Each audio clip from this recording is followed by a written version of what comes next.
Tornadoes ripped up homes, hurricane-force winds, and as much as 4 feet of snow gave a below-the-belt punch to a state still recovering from Andrew.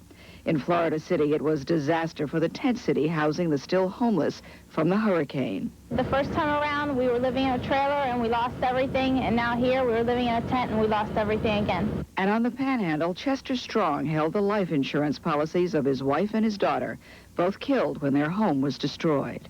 It had to happen like this. Only thing I can say. The storm forced 23 airports in its path to shut down. Highways were impassable. Motorists stuck endlessly, going nowhere. We just were driving into the snow, and all of a sudden my car just stopped.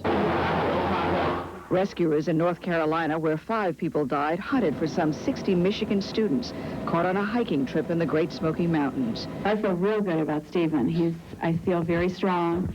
He's an athlete. He's a skier, so he's used to snow and outdoors.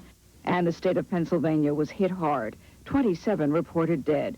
Governor Bob Casey. The information I have does not indicate any of those deaths to be traffic-related, but rather being attributable to exertion, people digging out automobiles and shoveling snow, things of that kind. With all of the advance warnings, by the time the storm hit New York State, most people were able to get out of harm's way. Nearly 2,000 National Guard members were out helping local and state workers clear the roads and rescue the endangered. But still, 16 people died in the state. But according to Governor Cuomo, the plows were helpful during the storm by assisting in a special delivery in Saratoga Springs. And there goes the plow to the hospital, behind it the sheriff's car, behind it the ambulance. They get there 15 minutes later, a brand new New Yorker, a little girl, 7 pounds, 2 ounces.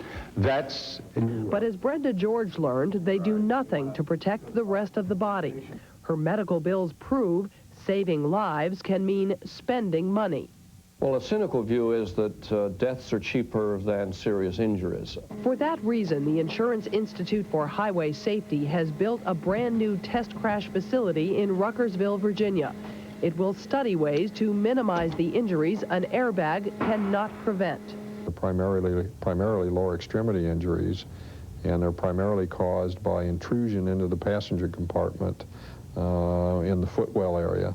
For instance, when a crash thrusts an engine back into the passenger compartment.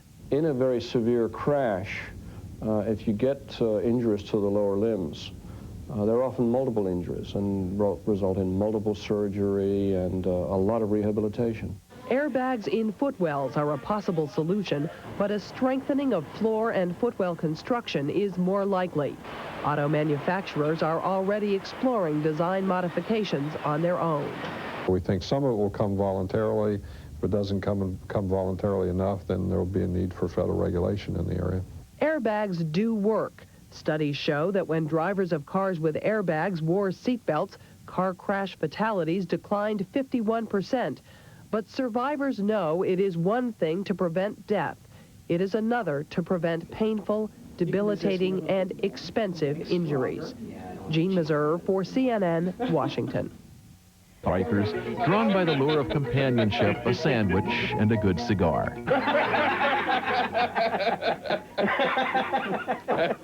We actually insist that they drop their ashes on the road. It's ambiance. It's the smell. The camp counselor is shop owner Mark Adams. Where's your cigar? He presides over the widest selection of cigars in the tri-state area. But when cigar camp's in session, he's just one of the guys. Ash drips on the floor, doesn't matter. Mark doesn't get upset. No big deal. This is heaven. This is heaven. It started about 4 years ago when a couple of Mark's friends would drop by for a smoke on a Saturday afternoon. Then a couple more came by and a couple more. Then one day, one of my customers came by with his wife. She dropped him off on the curb and she said, "Take good care of so-and-so at cigar camp." Everybody out here!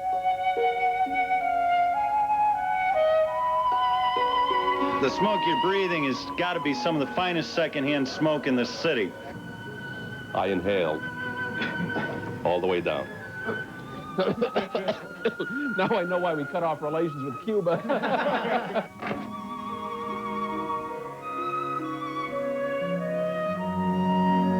It's a pacifier. My mother probably did something wrong, and I ended up with cigars instead. I don't know. You guys are killing this. You got a non-smoking area around here. Oh, yeah. cigar smokers are a breed apart. They really stand out once they light the cigar up. Then they get thrown out of the crowd. It's a refuge from the non-smoker's glare, an enclave free of women, unless they light up too. Who you are is less important than what you smoke at Cigar Camp. Savoring that cigar in KD country, I'm Dave Crawley. Say goodnight, Gracie. Good night, Gracie. It's a lot of fun. From us. That was a little touchy situation there. It's like, where's it going and all that kind of stuff. Just think about what it's going to do to you if it all goes wrong.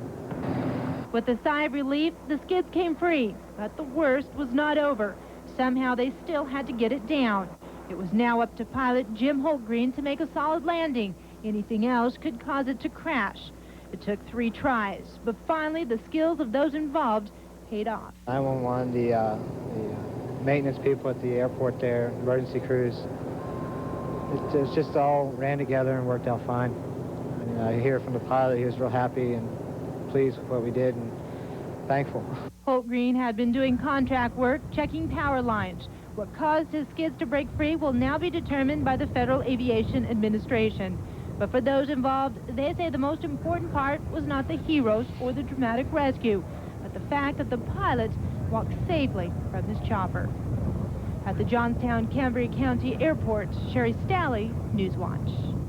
One added note to this story. Code 3, a Fox program on rescues like this one this morning, has contacted news reports that only 9 people, including one unidentified woman, have survived that firestorm.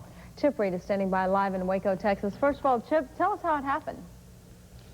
Donna, it was something that absolutely came out of the blue. It has been so quiet here for weeks. In fact, I was packed up ready to leave today when the call came in that something was finally happening. We came out here, we saw the tanks ramming the building, throwing in tear gas, and suddenly a fire started on the 2nd floor, and within 2 to 3 minutes, the entire building was engulfed in flames. After 51 days, the FBI decided it had waited long enough. All morning, tanks with giant ramming rods smashed through the compound, depositing tear gas. But as a tank rammed a corner of the building, smoke began to pour out of an upper floor window. Then flames. Aided by fierce winds, the fire engulfed the compound in minutes. There was an explosion, apparently, when the fire reached the munitions room. By the time fire trucks arrived, the compound was destroyed. According to the FBI, the fire was set by cult members who spread flammable liquids throughout the building. In the FBI's eyes, it was mass suicide. David Koresh, we believe, gave the order to commit suicide, and they all followed willingly his orders. According to the FBI, Koresh told cult members the cult's children would be safe in a bunker. The FBI called that Koresh's final cruel lie. Attorney General Janet Reno, who made the decision to tear gas the compound, took full responsibility, perhaps shielding President Clinton from any blame. She claimed that her purpose had been to avoid exactly the kind of mass suicide that apparently did occur. I made the decision. I'm accountable. The buck stops with me, and nobody ever accused me of running from a decision that I made based on the best information that I had. Now, by accepting responsibility, Janet Reno certainly does not bring this horrible incident to an end. The way things work in Washington there will now be a lot of finger-pointing and second-guessing and a blame game. There will be investigations by everybody from the ATF to the FBI to the Justice Department to both houses of Congress. So you can expect this tragedy to continue in some form for months, perhaps years. Outside Waco, Texas, Chip Reed, Fox News. Chip, a question for you. What happened to the bodies? Have they recovered any yet? Are they certain the bodies are in there, that there were people in there? They are certain some are, but when Bob Ricks, the FBI spokesman, was asked about that today, he said that when they went in there looking initially, they did not go very far in, but he said they only saw a handful of bodies. Where the others are, they don't know. There are reports that there are bunkers underground, extensive bunkers underground, which led to early speculation that there could still be people alive down there. The FBI now thinks that is extremely unlikely, but they're not going to go in there and try to get the bodies until tomorrow at the earliest. They're still waiting for the scene to literally cool down. It's just too hot right now. Okay, Chip, thank you, and we'll check back with you. It's an interesting story and a lot more to come, I'm sure. Okay, thanks. All righty. Boy. The skeleton was in good shape, complete with metal pins to hold it together. Chief Patterson says he never thought it was a big deal. All I know about the skeleton is that it's been up there since I've been a policeman. That's been 28 years now. And it belonged to an organization. I believe it was the Knights of pithiest. I mean, it was in like a coffin, and then inside of another box. And it stayed in pretty good shape all the years it was up there. That's somebody I don't have to worry about. It's not gonna hurt me. It's been there all them years, and it's not gonna hurt anybody. Patterson says the skeleton may be over 100 years old. Well, the city of Altoona say they reacted. The town was set ablaze. The fire followed a move earlier in the day by authorities to first use a battering ram to ram down the front door and then spray in massive amounts of gas. We will continue to apply the pressure. We will try to make their living environment as uncomfortable as possible. Federal authorities here say they had to up the ante. They believe that Koresh was further fortifying the compound. Today's move was approved by Attorney General Janet Reno. I approved the plan and I'm responsible for it. I advised the president, but I did not advise him as to the details. Well, I think a lot of questions need to be asked about why today, why was it so important to run those tanks in there and the tear gas today. Or they were going in. 5 minutes later, big tanks began ramming holes into the compound, then tear gassing the people inside, hoping to force cult members into a surrender. The cult members didn't leave without a fight, firing up to 200 rounds when federal agents began assaulting the compound. Then they waited until the gas became unbearable, then took their lives instead of giving up. Authorities have said all along Koresh wanted to take as many of his followers with him when he died. So today, the self-proclaimed Messiah turned his holy land into a hell, perhaps fulfilling his most deadly prophecy. Attorney General Janet Reno is taking full responsibility for the actions of the FBI in Waco. On Tuesday, forensic experts from the state of Texas will be coming in here and beginning the gruesome task of identifying the victims. I'm Robert Hadlock reporting from the Branch Davidian compound outside Waco, Texas. Even though the Attorney General Reno is taking full responsibility for what happened in Waco today, she says if she had thought the chances were high for mass suicide, she would not have approved the plan to flush the cult out. Meantime, President Clinton had advanced knowledge of the plan, but Reno and the FBI made the final decision to begin the operation. I approved the plan and I'm responsible for it. I advised the president, but I did not advise him as to the details. Reno said she gave the go-ahead because of concern for fatigue among federal agents and after receiving reports of severe child abuse in the compound. And tonight, in the aftermath of the fire, relatives and friends of the people inside the compound have pretty much given up hope that their loved ones made it out alive. Only a very few people from the compound were taken to Waco hospitals after the fire was out, and the FBI says it knows of only 9 people who survived. There's no way that they will escape that. At least they should have had some powder grade standing by. They should have anticipated what this man would do. The man you just saw, Sam Henry, had a... FBI calls ranch apocalypse the beginning of the end. At 5:55 a.m., an FBI negotiator calls the compound, warning David Koresh's top lieutenant, Stephen Schneider, that tear gas would soon be used. Schneider hangs up, ripping the phone from the wall. At this point, we're not negotiating. We're saying come out. Come out with your hands up. This matter is over. A Bradley M60 combat engineering vehicle moves to a corner of the compound. According to the FBI, cult members fire 75 to 80 rounds at the approaching vehicle. The FBI does not return fire, but delivers this warning over loudspeakers. This is not an assault. Do not fire. If you fire, your fire will be returned. We are introducing non-lethal tear gas. Exit the compound now and follow instructions. No one will be injured.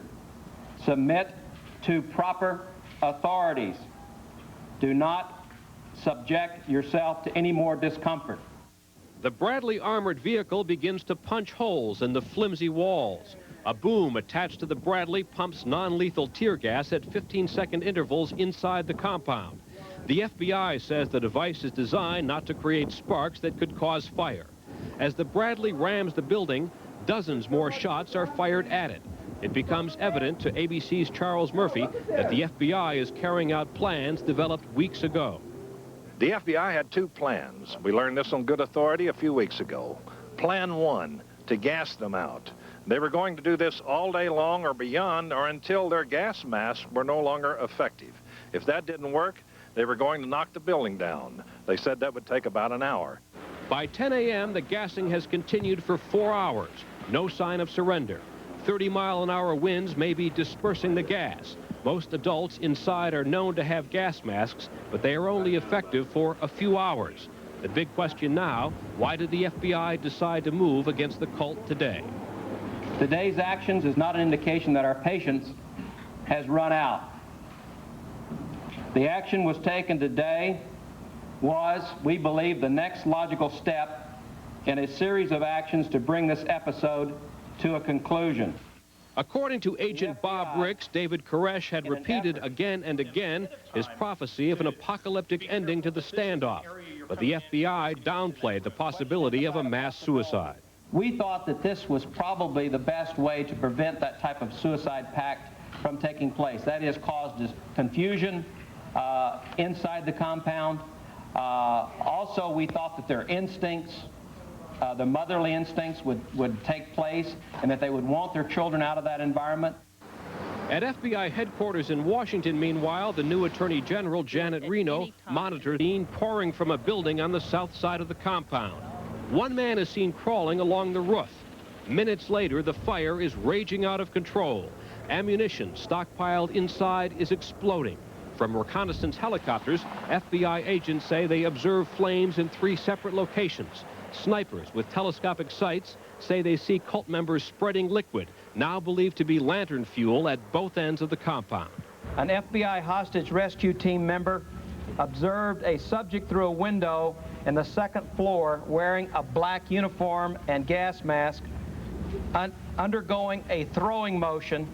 The person was knelt down with his hands cupped, from which a flame erupted. By 12:30 p.m., the entire compound is ablaze. Rescue helicopters hover helplessly. Some cult members resist attempts to rescue them. A man on the roof was spotted and signaled that he did not want to be rescued. This was after the fire had started. A woman in flames was seen coming out of the compound and tried to run back into the building. An FBI agent exited his armored vehicle, ran toward the building, and physically rescued the female despite her attempts to fight him off. The FBI may have had no direct contact with the Waco Fire Department. A local fire official told reporters that agents dialed 911. But authorities had already shut off water and electricity to the buildings, and it takes at least 20 minutes for 2 pumper trucks to show up. The FBI insists firefighters could not have done much good, even had they been there from the start. The fire units are not equipped to withstand the gunfire that was in that compound. As you also observed, and we had, again, information, they had high-powered explosives in there. We could not roll up fire trucks to the scene while people still were inside and had the capability of shooting those people. Firemen are not paid to go through that. Relatives of cult members, many watching the disaster unfold on television, begin to lose all hope. David Koresh's grandmother watches in Houston. I really got my doubts. I really do. They do have a place in there that they're at, and it's going to be mighty hot. There is no safe haven, even for the 17 children younger than 10 believed to be inside. Again, unfortunately, we have to assume that the children probably are also dead. There was some statements early on that by people coming out that David indicated the children had been secured in the bunkers. It appears once again his last final act to the American public was to go through a lie. At 2:45, the first few badly burned victims, all cult members, are airlifted to hospitals in Waco and Dallas. By late afternoon, Ranch Apocalypse has burned to the ground.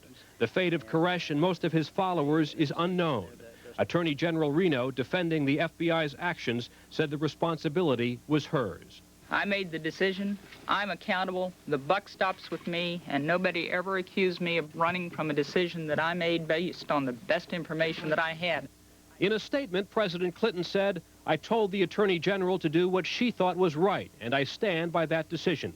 No matter who takes the political heat, it is clear even to the FBI that the ending played out today at Ranch Apocalypse could not have been more terrible.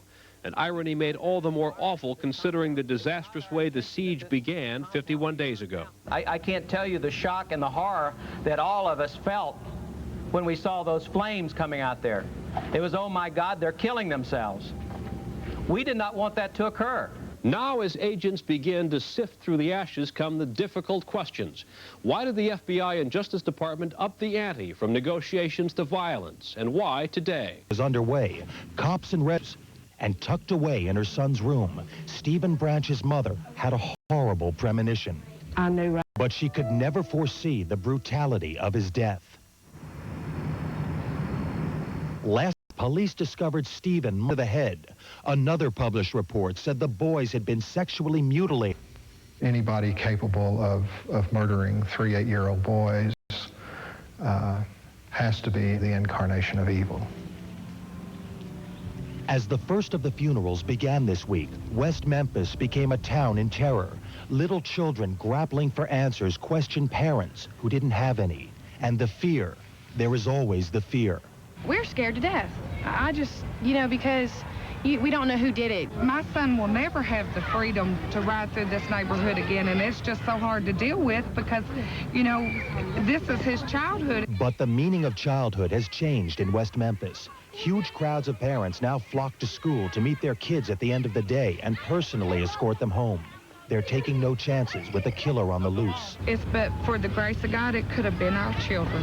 It could have very well been him. It could have been a lot of these little kids that's up here. Perhaps even more frightening. Though police are working hundreds of leads, they have made no arrests and have yet to name a suspect. And there is criticism.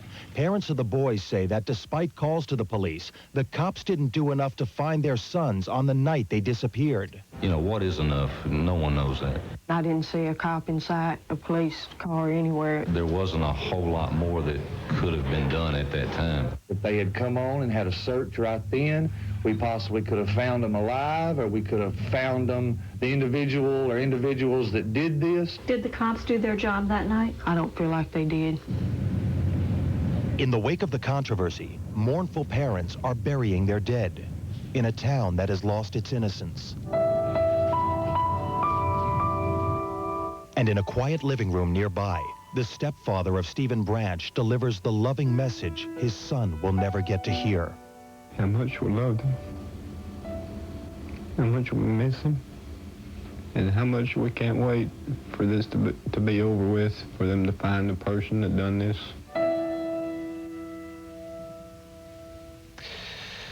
Well, there is now a reward of $25,000 for information leading to the capture and conviction of the killer.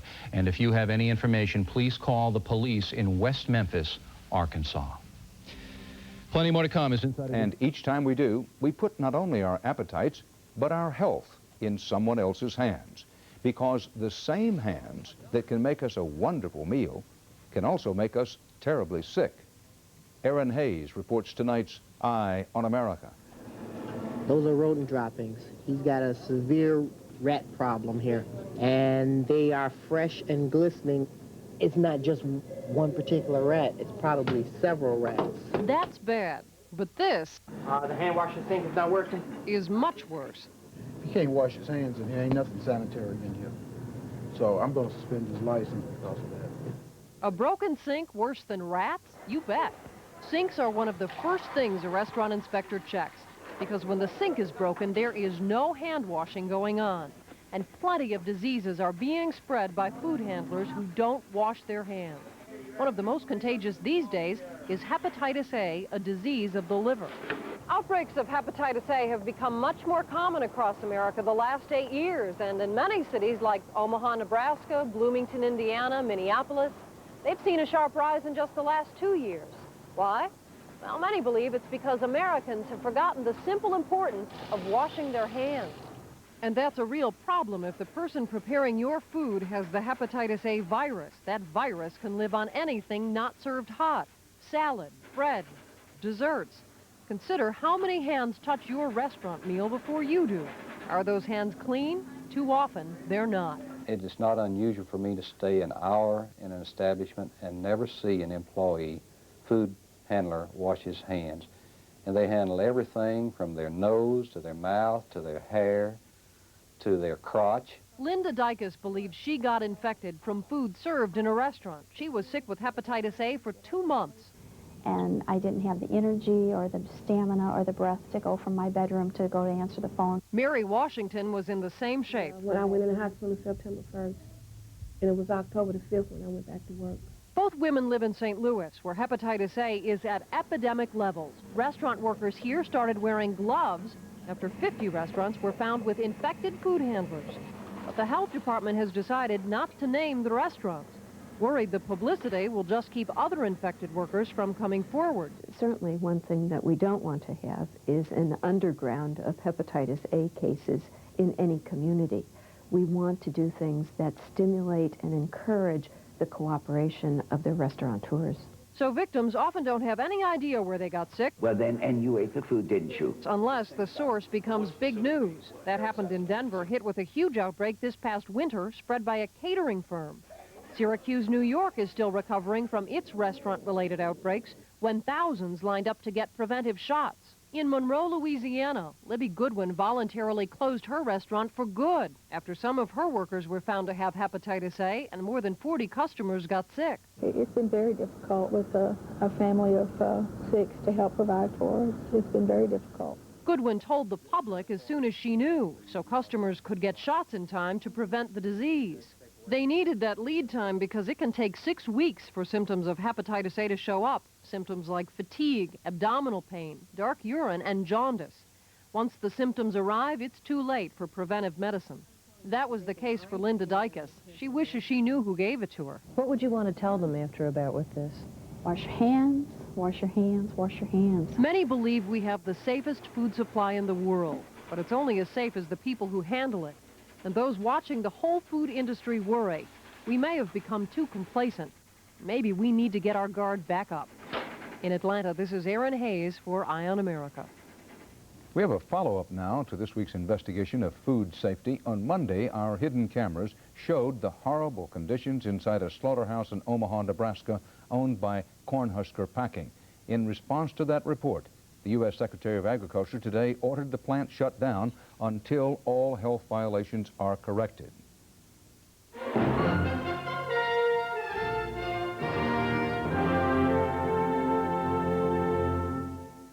Was traveling north on State Route 160 in Cambria Township when he ran into the back of a stopped garbage truck.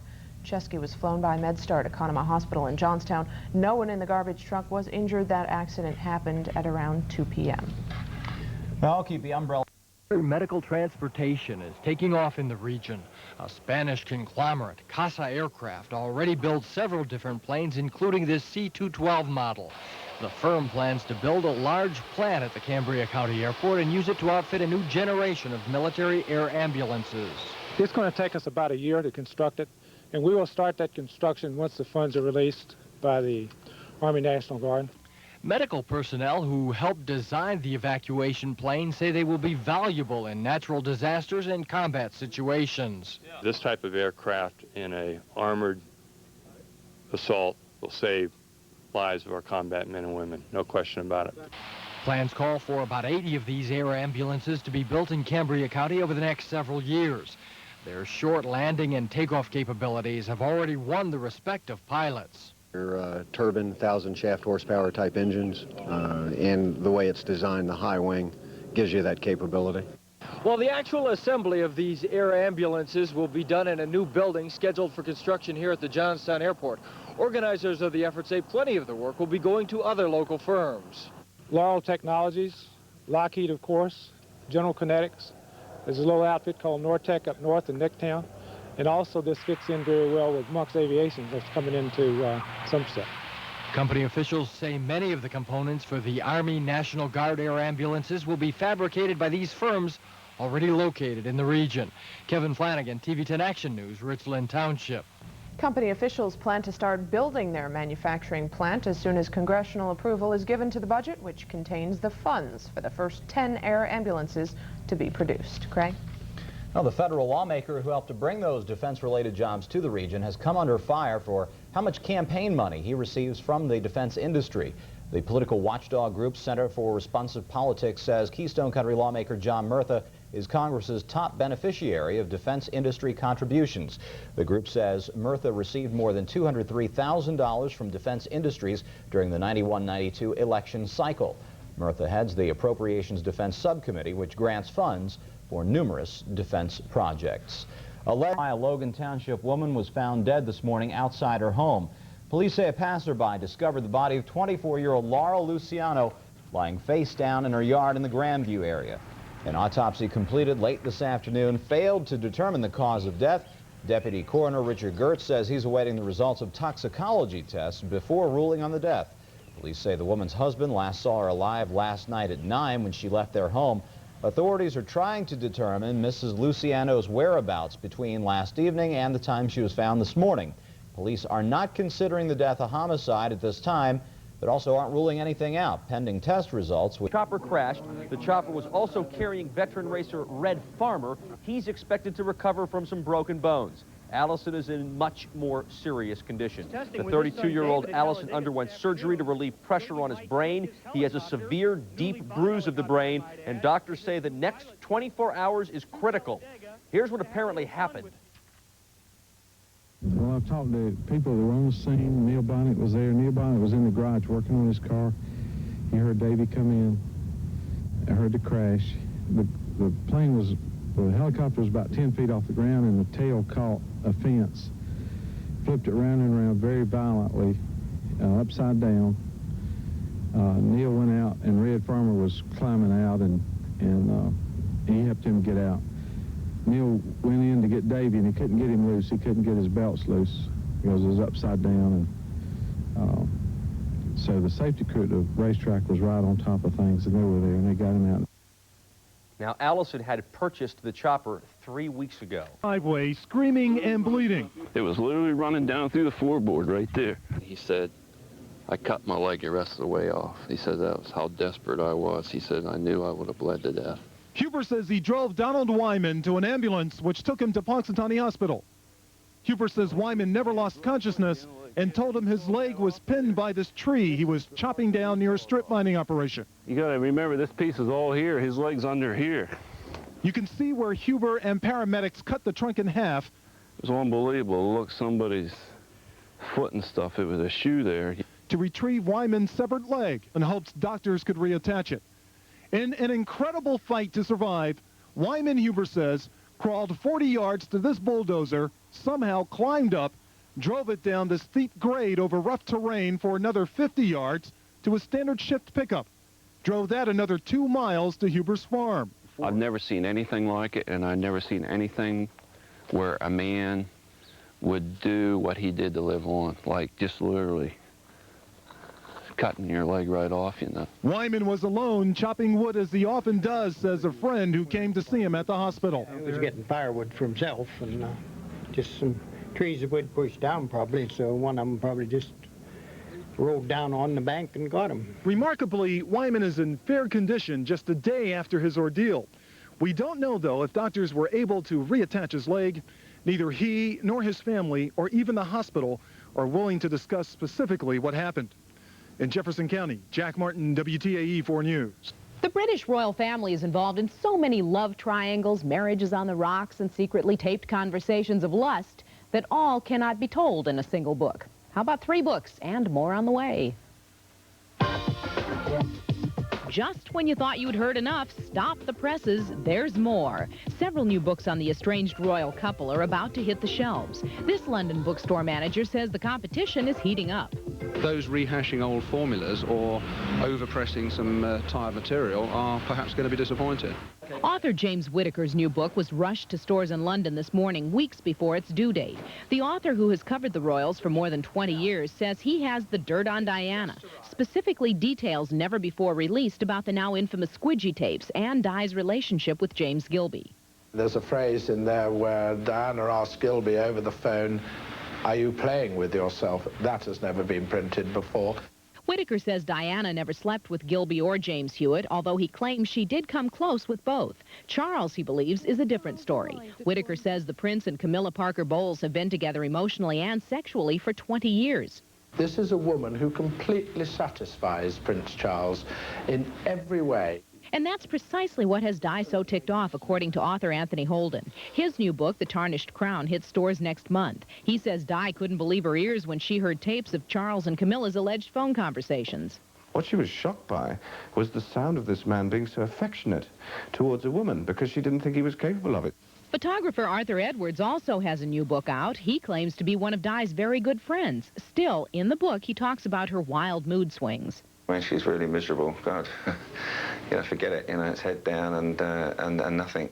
Miserable is how all three authors describe the royal couple's marriage. Whittaker believes divorce is a very real possibility. It is my information that Charles would have Diana out of this marriage within 3 weeks if he possibly could.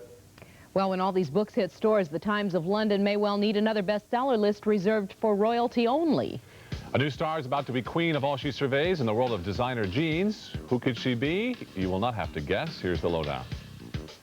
Drew Barrymore is moving from the movie screen to the jeans scene as the new Guess Jeans girl. The actress says she was more than thrilled when they approached her to do the campaign. They made this very, very professional phone call, and my response was kicking and screaming on the kitchen floor, you know. Call you up in the middle of the night. Soul Asylum has a new video about missing children called Runaway Train. The lowdown is the group is trying to help find some of these kids by featuring photographs of actual missing children. The video will premiere next week on MTV, 1 week before the 10th anniversary of National Missing Children's Day. And violence seems to be everywhere in Hollywood, and politicians and celebrities think it's gone too far. The only people that I think really achieve anything from this are probably the... They've been committing crimes, then they go back to where they come from. I feel they should stay out and stay where they belong. Do you think that most of the problems are from the house or just from a lot of different types of people coming into the neighborhood? I think it's the people that halfway house is bringing into the neighborhood. I mean, since they've come here, we've had more than our share of problems. Sheldon Cummins is in the minority. He doesn't think it's fair to blame one group of people for the neighborhood's problems. I think mostly it's just the general riffraff in the neighborhood. Now neighbors will search for a middle ground. Although many residents say they are unhappy with the situation here at Sobriety House, some of them say they don't want to see the rehab center move out of town. Instead, they would like to see stricter guidelines and more supervision. Lenora Adams, TV 10 Action News, Altoona. The residents also tell Lenore that their problems may be just beginning because they say another rehabilitation home is supposed to move into their neighborhood. Chilly waters of Lake Raystown this morning. 56-year-old Fred Hoover of James Creek was transporting hunters to campsites around the lake when he fell overboard. Hoover's boat was recovered a short time after the accident. Divers and rescue workers were unsuccessful in their day-long efforts to recover Hoover's body, and the search was called off before the water temperature could endanger divers.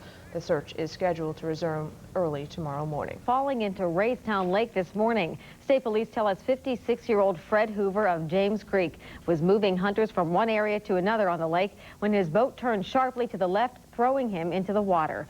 Recovery efforts were limited due to low water temperatures. Divers will resume their search tomorrow morning. That drowning happened a mile offshore at the James Creek boat launch. Transmitter on the plane failed to pinpoint his location. He eventually died from exposure to the cold.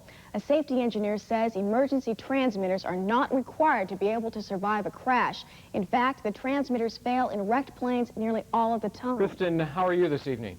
Good evening, Greg. It's very cold and windy here in Manassas, and most of the media has left for the weekend. We're having a long weekend, and we won't be back in court until Tuesday morning. It does look cold out there. Kristen, of the two Lorena Bobbitts that we watched today, and I think there were two, let's take a look first at the one we saw under questioning gently by the prosecutor.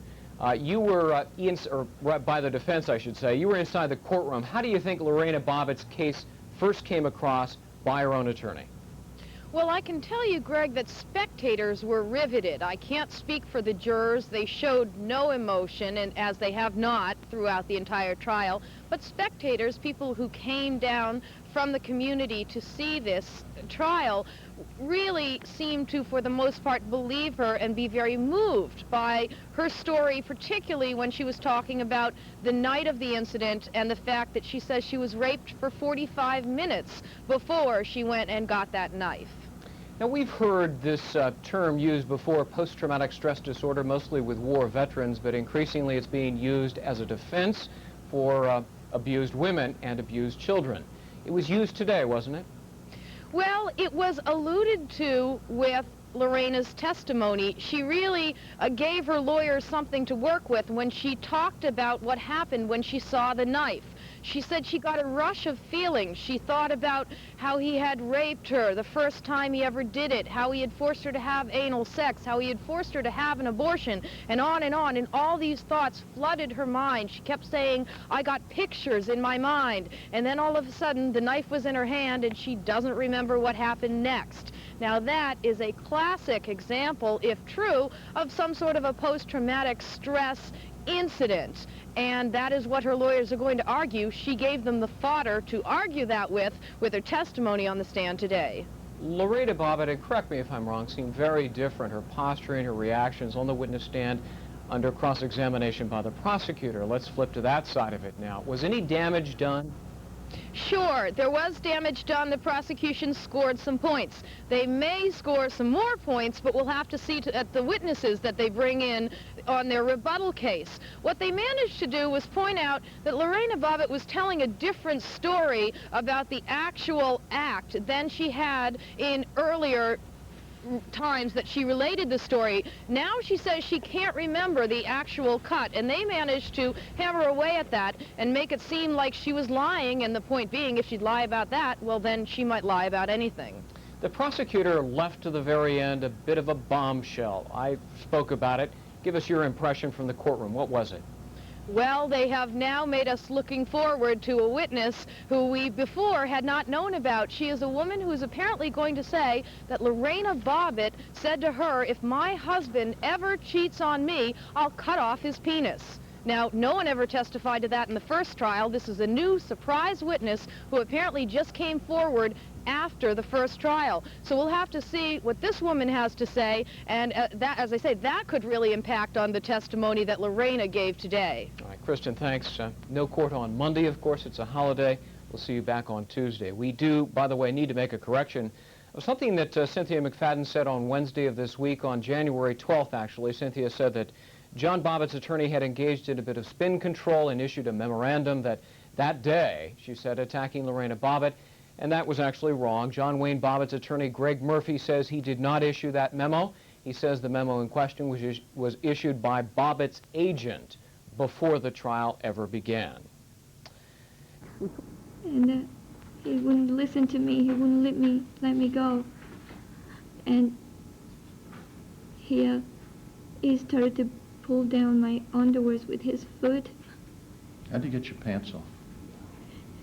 It was down on my knees first, but then he realized I didn't take my underwear off, so he tried to take it off with his foot. Did you try to fight him? Yes, I tried to keep my legs closed, and I tried to keep my underwear on, but I couldn't. I only grabbed my right side with my 3 fingers, and I heard a rip on my right-hand side of my underwear. You sure you heard it, or do you just think you heard it? I heard it. Sustained objection, yes, ladies. I heard it. Next question, go ahead. What happened next, Lorena? He took it off. He pulled my underwears down, and he forced himself into me again. I was just crying, trying to cry loud, but I couldn't breathe.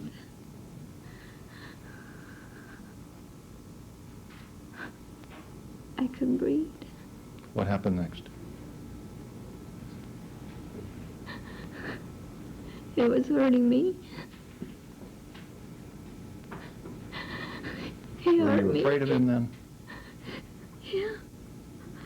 Yeah, it was hurting me. I feel like, I don't know, like my vagina was ripping out or something. I couldn't say this. I can't describe. Maybe you don't understand because you're a man. He didn't understand because he's a man, but it hurt me. She said it was rape, though John Bobbitt was acquitted by another jury in another trial 2 months ago. I just tried to calm myself down. And I went to the kitchen for a glass of water. What happened then? I get the glass of water from the, I get the glass from the cabinet and I pour some water from the refrigerator. And I was drinking the water, tried to calm myself down, and the only light that was on was the refrigerator light, and I saw the knife.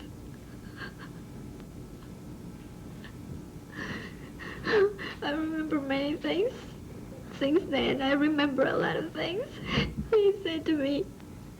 I remember the first time he raped me. I remember when he told me about the syringes that go through my bones and I was gonna die. I remember the put downs that he told me there was just so many pictures of my head. There were just pictures there in my head. I remember the insults and the bad words that he told me.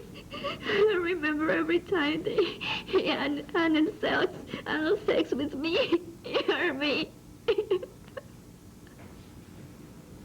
I remember everything. Everything.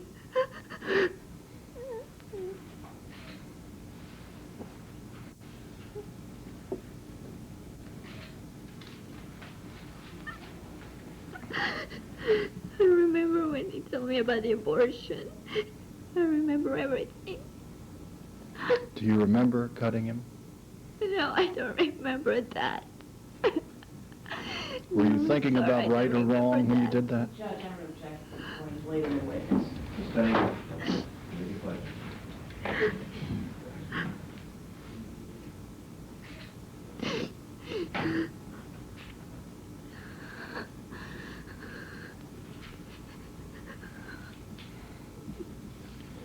What did you do after that? I was driving. I couldn't make a turn. I couldn't make a turn, and I couldn't make a turn. My hands were busy, and I tried to turn it, but I couldn't because my hands were busy. And I just screamed, and I sighed, and I threw it out. Where did you go from there? I want to see my friend Jana. I thought the people that I work is going to be there. I thought the clients are going to be there, and I just want to tell them what happened, what he did to me. Really, so I went to the shop. Did you expect to see Jana at the shop at 3 or 4 o'clock in the morning? Yeah, yeah. Where did you go? Did you go to the shop? I went to the shop. What happened when you got to the shop? Nobody was there. Nobody was there. So I just keep on crying and screaming, and I fell. How did you get into the shop? I don't know, but I couldn't open the door. I saw my hand had the knife, and I screamed and I threw it away. I threw it in the trash can. That's what I did. Then what did you do? I got into it, and I tried to call my friend, and I couldn't. I saw my hand with just a little blood and my left hand, and I went and washed it, and I fell.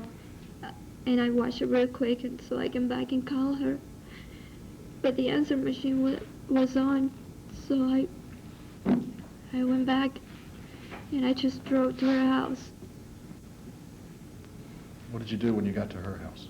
Nobody was open the doors, so I just stand up in the front door, and I was knocking at the door, and her husband came downstairs, and I was looking for, I said, where's Jana? Where's Jana? And he came and get her. And I was in the corner.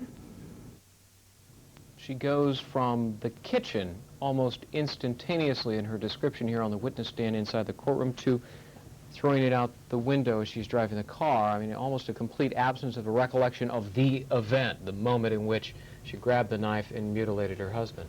What do you make of it, Barry Scheck? Well, it's certainly consistent with her defense in terms of maybe some of the mental diseases that they're postulating were at issue here, the post-traumatic stress disorder. Maybe it's hard to recall it. Maybe it's something that she's blocking, doesn't want to recall. I mean, it seems consistent. Well, maybe it's a little too pat. I mean, I don't want people to misunderstand, but trying to look at it from the opposite point of view here. Can you make an argument if you're the prosecutor that, wait a minute, this is just a little bit too neat that she doesn't remember it now? After all, she gave pretty vivid descriptions to police immediately after the incident within 4 hours. Sure. I mean, you know, I think that they'll plainly try to cross-examine her on it and make it seem like tailored testimony. Yeah. What do you do then if you've given these statements and they're going to be read inside the courtroom? One statement which says he was selfish sexually and he wouldn't wait for me to have an orgasm and so on and so forth. I mean, very complete explanation of why she did it to police. It's written. They're going to testify in this case. What do you do when you've given those statements and now you can't remember? Well, I think she has given some explanations about her reluctance to talk to these people.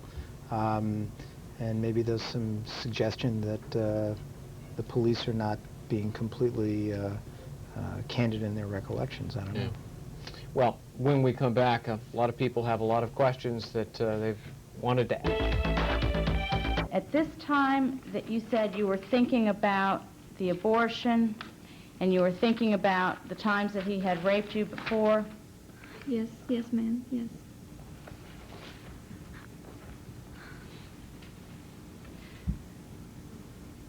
Do you remember what you were thinking about after that? No, ma'am. No, I just thought so many things together. The first time he raped me, when he raped me, how he raped me, how he tortured me, how he hit me, the abortion, and when he laughed about me and saying all these ugly things to me. I remember there were pictures, there were like pictures in my mind, man. There were just pictures in my mind. You never told Detective Wentz that you were thinking about the abortion when this happened, did you? No, ma'am, he asked me so many things and I just tried to explain everything. And you were very upset because it was right after it happened, right? Yes, ma'am, yes. After time passed, you calmed down some, didn't you, over the months that have passed since then? Ma'am, it's really hard to, even now, go through the situation. I really wish that I could forget about it. I bet you do. Yes, yes, ma'am, I wish I could just forget about it now, just right now. Mrs. Bobbitt? Yes.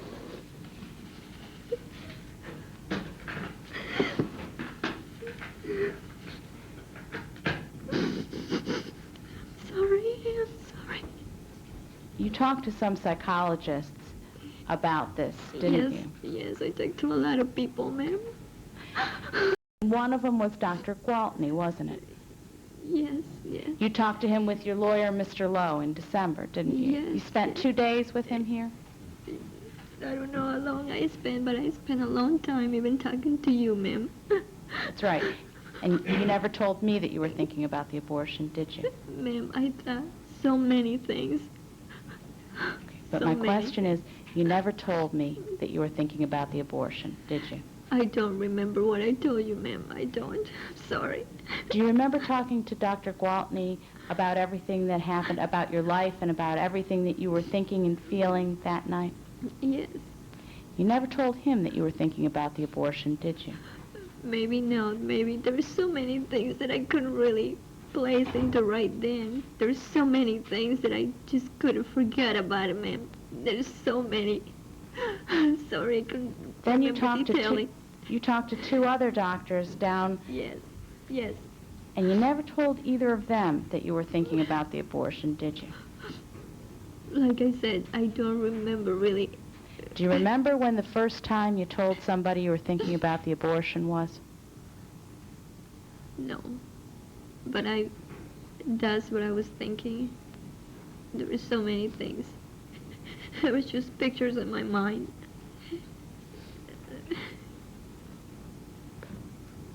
But certainly when you talked to those doctors, you told them everything that you could remember, everything that was the truth, didn't you? Yes, ma'am, I tried my best. I tried really hard. I'm sorry if I can remember.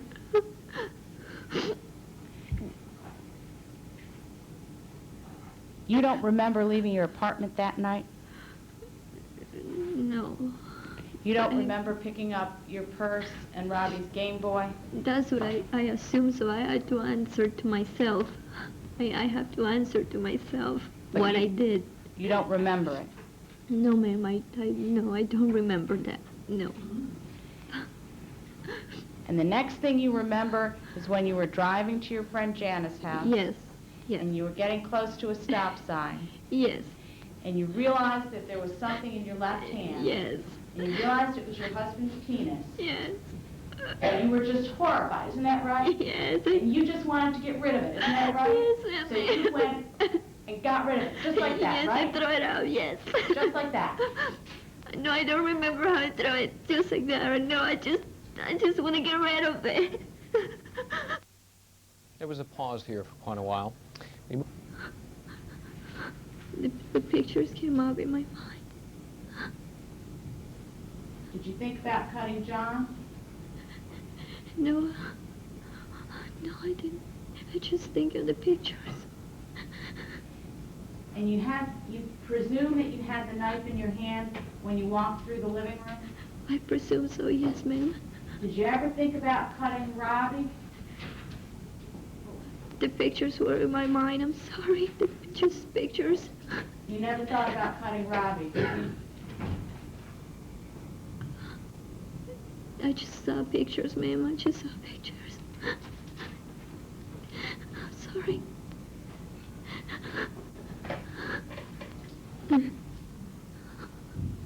You would have had to have gone near Robbie to get through that living room, wouldn't you? I don't know. Well, you know where he was staying, don't you? No, I didn't know where he was staying. Wasn't he staying on the fold-out couch while he was there? I don't know where he was staying. Well, where were his clothes when you picked it up and you took the $100 from him? On Tuesday. The clothes were all over the apartment. The clothes were even in the kitchen. Well, you just have one fold-out couch, didn't you? Only one, yes, ma'am. So you presume he was staying on that couch, don't you? I presume, but I didn't know. You said when you were driving down the road and you had the penis in your hand, that was when your memory came back? That's what you remember now? That's what I realized, and I tried to explain myself what happened, ma'am. And do you remember that now? Do you remember having the penis in your hand while you were driving on the road? Yes, that's when I found out about that, and I tried to answer myself, and I assume it happened, ma'am. How did you get rid of the penis?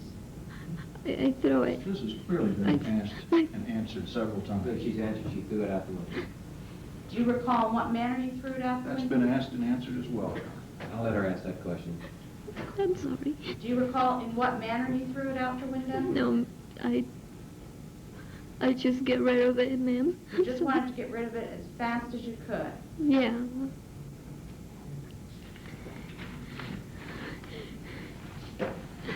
There were a couple of times during your marriage, Mrs. Bobbitt, when you thought your husband was having an affair. Isn't that right? Yeah. And that made you upset and angry, didn't it? He had an affair, and I didn't know how to handle that. I just told him that if he wanted to have an affair, he had to be divorced first. Hadn't you told a friend earlier that if you ever found out he had an affair, you would cut his penis off? No, I did not say that, ma'am. You have never said that? No, ma'am, A very big point I heard you say to me just a second ago as you were watching this, Barry Scheck. Big point. Why? Explain. Well, if it is, if they bring in a credible witness that has her saying that, it puts her credibility at issue. I think that the advantage that the Bobbitt defense has had so far is that they put on a lot of pretty good evidence that John Wayne Bobbitt had abused her, battered her, perhaps raped her, when he had taken a denial on this. So, you know, this is a tough case for the defense because obviously it's a very brutal act. But you get a lot of mileage when the person who was the victim here is lying. If her credibility comes an issue about this statement, then all of a sudden, you know, the jury could get cold feet about, well, is this all a make-up about not remembering doing the act? Is this tailored? That could be a problem. Because I think on the details,